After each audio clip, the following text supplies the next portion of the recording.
আমি কিন্তু administrating senior vice president, এখন আমি ভাইস প্রেসিডেন্ট আছি। পাশ করলে হয়তো আমি আর থাকবো না, যারা পাশ করবে তাদের দিয়ে দেব। তো আর আমার যে প্যানেল, আমি বিশ্বাস করি যে এই প্যানেলের পক্ষেই বিজয় আসতে পারে, আসবে ইনশাল্লাহ। কারণ আমরা প্যানেল করেছি শিবা, জয়, এদের নিয়ে।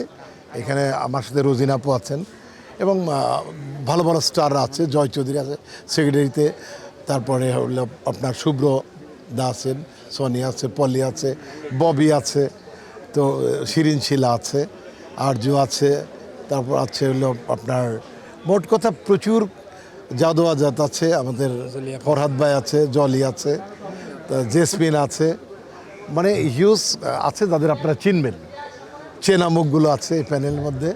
তো এই প্যানেলে আমরা এগোচ্ছি। আজকে বসে জানা যাবে যে আমরা কারা বিজয়ী হলো। তবে প্রত্যাশা তো আমাদের থেকেই যায় সবসময়। এবং গত 2 বছর যাবত আমি যে কাজ করছি সিটিং, এটা সবাই এক বাক্যে স্বীকার করেছে। আমার অপোজিশন যারা, তারাও বলেছে যে আমাকে নাকি দরকার ক্যাবিনেটে। যাই হোক, তারপরে ভোট তো অন্ধকার ঘরে দিবে, জানি না কার ভাগ্যে কী আছে। তবে ওয়েট করবো ইনশাল্লাহ রেজাল্ট পর্যন্ত। আমরা যতটুকু কাজ করে গেলাম, বাকিটা তারা করবে, আর উন্নতির দিকে যাবে। আমি চাই যে বেশি এগিয়ে যাক, ইতিহাস হোক, যারা আসবে তারা নতুন করে তৈরি করুক চলচ্চিত্র শিল্পী সমিতি থেকে।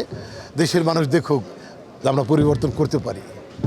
কারণ এই ইউপির দুটোই কিন্তু আমরা, এই প্যানেল সেই প্যানেল স্বতন্ত্র, সবই শিল্পী সমিতির সদস্য, সবাই আমরা ভাই ভাই, সবাই আমরা বোন বোন।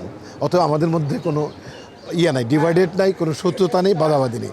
আমরা খুব আনন্দের সাথে ভোট দেব, ভোট নেব যোগ্য লোককে। ধন্যবাদ।